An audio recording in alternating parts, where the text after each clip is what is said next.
Transvaal jail 25 मार्च 1909।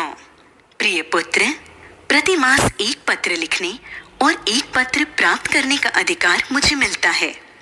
अब मैं पत्र लिखूं किसे? मिस्टर रीच, मिस्टर पोलक और तुम्हारा ख्याल मुझे बारी बारी से आया, लेकिन मैंने तुम्हें ही लिखना पसंद किया। मेरे बारे में तुम जरा भी चिंता मत करना। विशेष कुछ कहने का अधिकार मुझे नहीं है। मैं पूर्ण रूप से शांति में हूँ। आशा है कि बा अब अच्छी हो गई होंगी। मुझे मालूम है कि तुम्हारे कुछ पत्र यहाँ आए हैं, लेकिन मुझे दिए नहीं गए। फिर भी डिप्टी गवर्नर की उदारता से मुझे मालूम हुआ कि बा का स्वास्थ्य सुधर रहा है। क्या वह फिर से चलने फिरने लगी? अब कुछ तुम्हारे विषय में कहना चाहूंगा। तुम कैसे हो? तुम पर जो जवाबदारी मैंने डाली है, तुम उसके सर्वथा योग्य हो और आनंद से उसे निभा रहे होगे, ऐसी आशा मुझे है। मैं जानता हूँ कि तुम्हें अपनी शिक्षा के प्रति असंतोष है। जेल में मैंने यहाँ खूब पढ़ा है।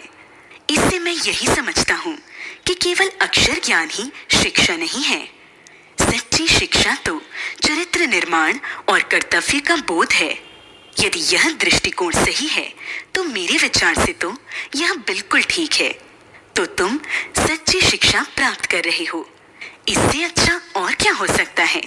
रामदास और देवदास को भी तुम संभाल रहे हो। यदि यह काम तुम अच्छी तरह और आनंद से करते हो तो तुम्हारी आधी शिक्षा तो इसी के द्वारा पूरी हो जाती है। उपनिषदों की समालोचना में नथुराम जी ने लिखा है, उसमें एक वाक्य का मुझ पर गहरा प्रभाव पड़ा है। उन्होंने कहा है कि प्रथम अर्थात ब्रह्मचर्य आश्रम संन्यास आश्रम के समान है। यह बात सही है।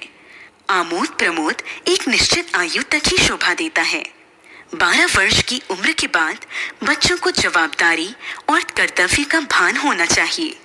उन्हें अपने आचार विचार में सत्य और अहिंसा के प्रयोग की चेष्टा करनी चाहिए और वे इसे भार समझकर ना करें, बल्कि एक आनंद का अनुभव करते हुए करें।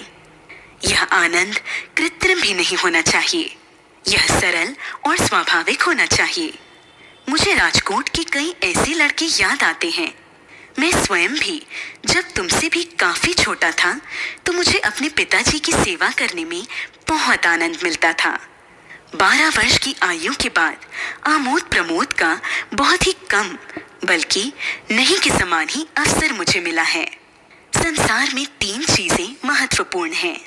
इनको प्राप्त कर तुम संसार के किसी भी कोने में जाओगे तो अपना निर्वाह कर सकोगे।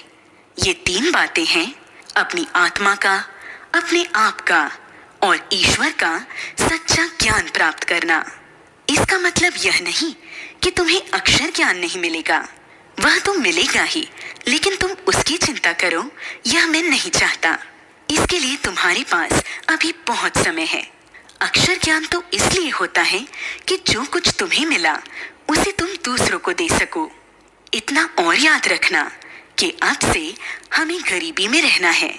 जितना अधिक मैं विचार करता हूँ उतना ही अधिक मुझे लगता है कि गरीबी में ही सुख है। अमीरी की तुलना में गरीबी अधिक सुखद है। खेत में घास खोदने और गड्ढे भरने में पूरा समय देना।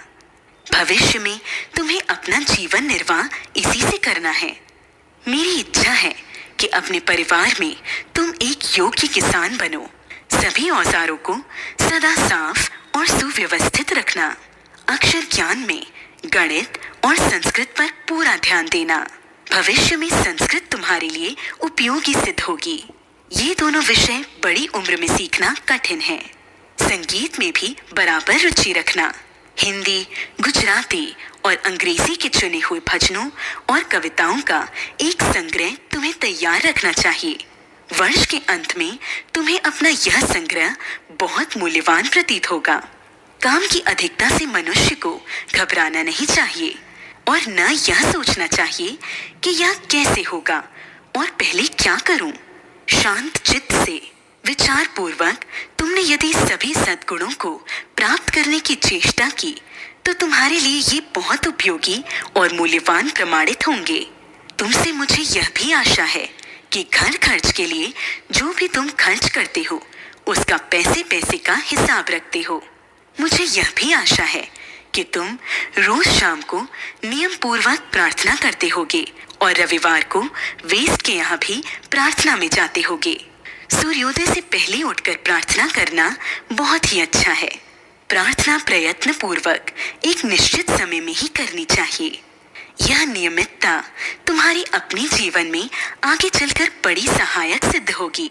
इस पत्र को पढ़कर अच्छी तरह समझ लेने के बाद मुझे जवाब लिखना। जवाब जितना लंबा हो उतना लिख सकते हो। अंत में अपने प्रेम सहित यह पत्र मैं समाप्त करता हूँ। तुम्हारा पिता मोहनदास। बच्चों, अभी आपने पार्ट देखा मेधा का, क्लास 7th का है ये। चैप्टर 5 है आपका, पार्ट 5 है, पिता का पत्र। ठीक है, तो थोड़ा गांधी जी के बारे में हम देखते हैं कि महात्मा गांधी जो हमारे राष्ट्रपिता हैं, तो उनका पूरा नाम है आपका मोहनदास करमचंद गांधी। हम उन्हें प्यार से बापू कहते हैं। इनका जन्म 2 अक्टूबर सन 1869 को गुजरात के पोरबंदर नामक स्थान में हुआ था। सभी स्कूलों और शासकीय स्थानों में 2 अक्टूबर को इनकी जयंती मनाई जाती है। इन्हीं की प्रेरणा से हमारा देश 15 अगस्त सन 1947 को आज़ाद हुआ। गांधी जी के पिता करमचंद गांधी जी थे, जो राजकोट के दीवान थे। इनकी माता का नाम पुतलीबाई था और वह धार्मिक विचारों की महिला थी। गांधी जी ने हमेशा सत्य और अहिंसा के लिए ही आंदोलन चलाया है। वे वकालत की शिक्षा प्राप्त करने के लिए इंग्लैंड भी गए थे। वहाँ पर उन्होंने देखा कि जो वहाँ के जो पैरवी थे वो वो जो है भारतीय लोगों पर बहुत ही अत्याचार करते थे। वे अंग्रेजों द्वारा भारतीय पर अत्याचार होते हुए देख बहुत दुखी होते थे। उन्होंने दांडी यात्रा भी की और गांधी जी को 30 जनवरी सन 1948 को प्रार्थना सभा में नाथूराम गोडसे ने गोली मार के उनकी हत्या कर दी। तो गांधी जी का जब वो जेल में थे तो उन्होंने अपने पुत्र को एक पत्र लिखा था, जिसमें उन्होंने उसको यह समझाने का प्रयास किया था, कर्तव्यों का अब बोध हो जाना चाहिए, तुम्हें अब घर को संभालना है। बा यानी जो उनकी माता थी उनका पूरा ध्यान रखना है, अपने भाई बहनों का ध्यान रखना है, अपने उत्तरदायित्व को अच्छे से निर्वाह करना है, साथ में अपनी पढ़ाई को भी ध्यान में रखना है। इस तरह से उन्होंने इस पत्र में उसकी जिम्मेदारियों के बारे में उसे बताने की कोशिश की है। अब देखिए वर्ड मीनिंग, शब्दार्थ देखिए। पहला है इसमें विशेष। ठीक है, विशेष का अर्थ है आपका खास। ठीक है, सेकंड है आपका दृष्टिकोण।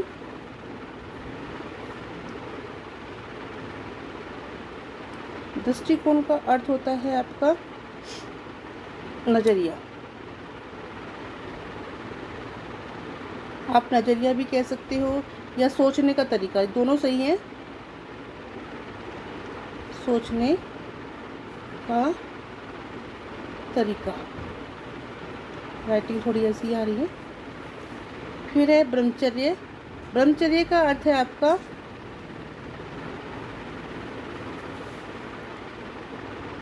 इंद्रियों पर संयम की अवस्था।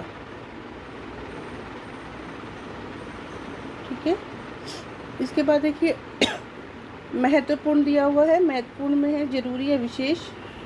ठीक है, महत्वपूर्ण क्या होता है, जरूरी होता है या फिर विशेष। इसके बाद है आपका नेक्स्ट है सुव्यवस्थित, ठीक ढंग से। ठीक है, सुव्यवस्थित का अर्थ है ठीक ढंग से। नेक्स्ट है आपका सद्गुण। सद्गुण का हो गया, सद्गुण का अर्थ होगा अच्छे गुण।